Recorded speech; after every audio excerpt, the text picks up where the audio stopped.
Where's my wife? I shifted her. What do you want with me? It's great to have you guys here on Charisma to be able to talk about this incredible film, The Shift. And my goodness, I really enjoyed getting to watch this, and just the storytelling is really gripping. I've seen a lot of post-apocalyptic type dystopian world movies, and it's really become one of my favorites. And so thank you guys for creating this film. So I'd like to ask you guys some yes, Brock, thank you for that.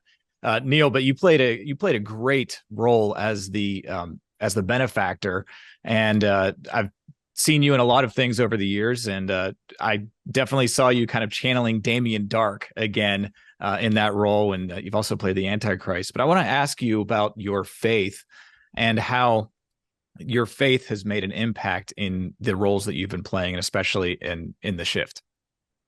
Well, boy, I think everyone kind of knows that I won't do sex scenes, so that kind of limits the kind of characters that I can play, whether they're battlefield soldiers like Band of Brothers, or villains like Justified or Yellowstone or Walking Tall. I've had this great career, and with 5 kids, I got to provide for those kids. So my goal was just, I'm going to be the best actor possible. It's generally going to be villains, and that's fine by me. So I'm going to be as entertaining as possible for the audience. My dad always told me, if they give you $1, give them $2 worth of effort. And I kind of pride myself on giving everything I can on screen, so I never let anyone down, especially God, because He gave me this gift. My wife Reve makes fun of me. She goes, "You can't pound a nail, you can't dance, but man, you can act." It doesn't make me special. I just found out what my gift was at an early age, and I love doing what I do.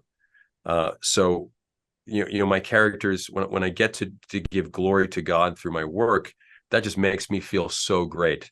And you think, well, you just played the devil. How could that give glory to God? Well, first I said no to it. And then my wife, Reve, convinced me to do it by saying, you're one of the best villains. You have a great relationship with God. This is a chance for you to amplify that light through playing Lucifer. It's like, wow, how am I going to do that? And then I went over the script again. And I found a through line of, this is a guy who wishes he had what he used to have. And he, like, as Lucifer had, he was one of God's chosen, and he made mistakes, and he's still paying for those mistakes, and he doesn't have the bravery to overcome those flaws in himself to say, please forgive me, I'm sorry, get me back on course. Kevin does. Yeah. And it amazes Satan by the end of the film that he has what I used to have. He has now the bravery to overcome all the temptations and the things that I offer him. Instead, he chooses God over all of this stuff. And you see on my face this tortured pain that I wish I still had that in me. I think it's still in me, but I don't know how to get back to it. And then I switch back to being the devil again. But it's one of my favorite moments I've ever had on screen, because it really gives glory to God.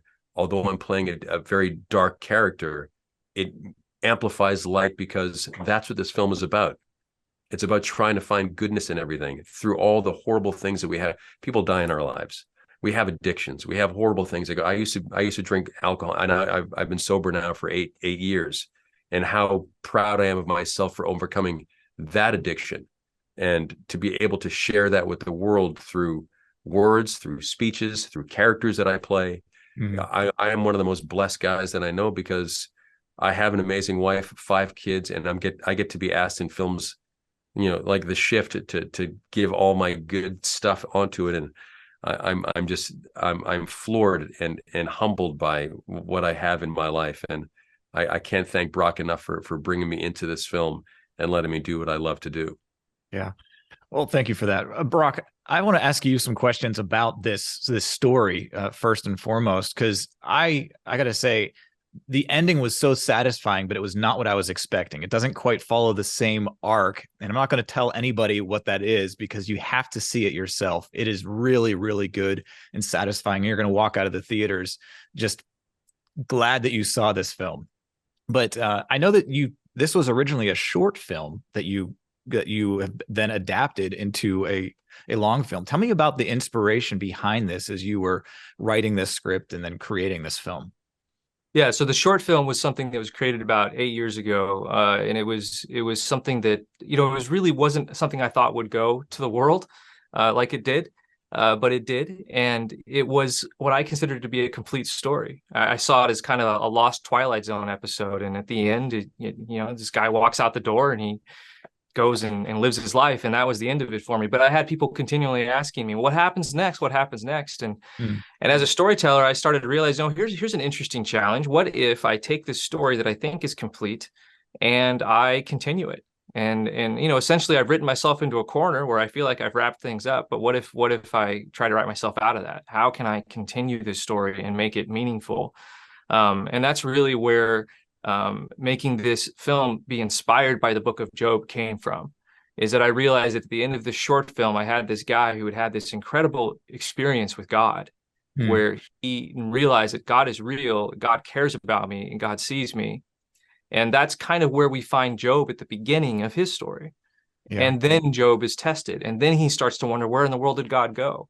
And so that's the journey that we see happen in the film, where Kevin has had this experience, and then he's just, from his perspective, abandoned. And I thought that was a really interesting idea to explore, and that's how we got to this film.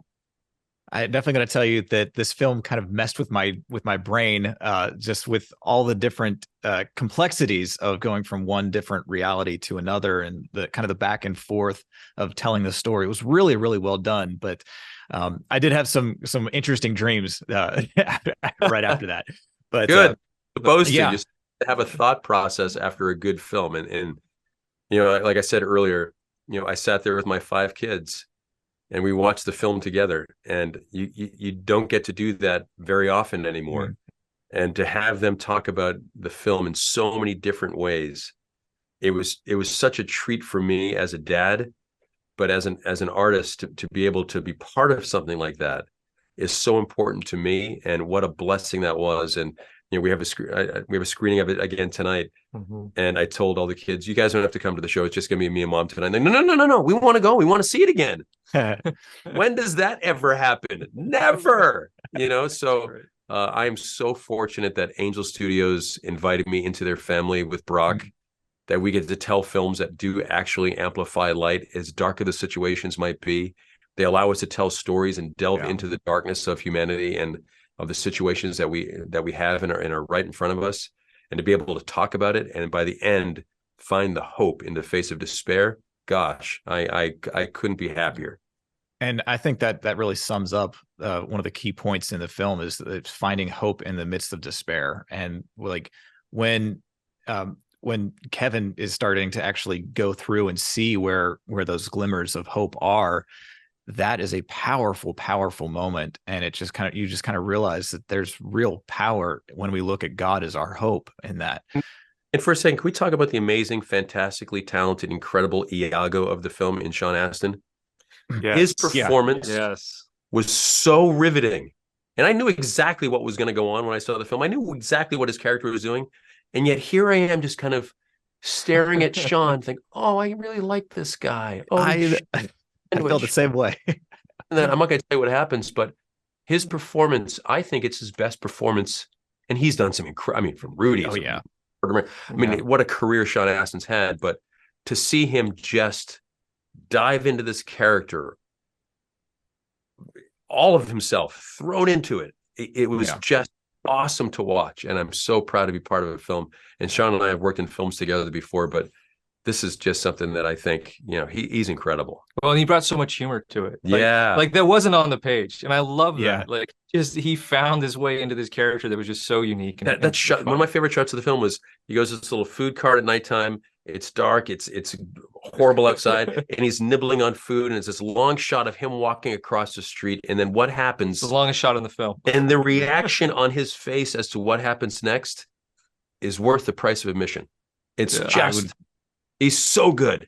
I would definitely agree. And I know our time is short here, but I want to thank you, gentlemen, for taking the time to tell us about this film. And I know we haven't given away anything, but we've said how good this is. And so I want to encourage everybody to go get get tickets for this opening weekend. As long as it's in theaters, go see it, and whenever you can, because it's going to help your faith. For yourself, for others, if you want films like this to be out there, it tells Hollywood we're tired of all the dark stuff. Let Angel run, let them make more movies, and the more tickets you buy tickets for families who can't afford it. You can do that through angel.com/the shift, I think it is. /share the shift. So share the shift. Go buy tickets. Make this a big weekend. The bigger the numbers are this weekend, the more movies we get to make just like this. So please, I beg you, buy tickets. Go for it. You'll love it and you won't regret it.